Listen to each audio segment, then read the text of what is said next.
Today, I'm going to show you how to use the wishlist feature on the Google Play Store. This is a great way to keep track of apps, games, movies, and more that you want to check out later. Let's get started. First, unlock your phone and open the Google Play Store.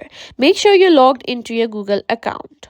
Once you're in the Play Store, you can either browse through the categories or use the search bar at the top to find the app, game, or content you want to add to your wish list.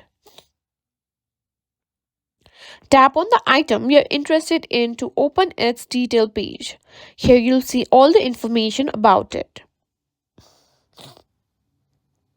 To add the item to your wish list, look for the three vertical dots in the upper right corner. Tap on it and you should see an option that says Add to Wish List. Tap that. To view your wish list, go back to the main page of the Play Store. Tap on your profile picture in the top right corner and select Wish List from the drop down menu.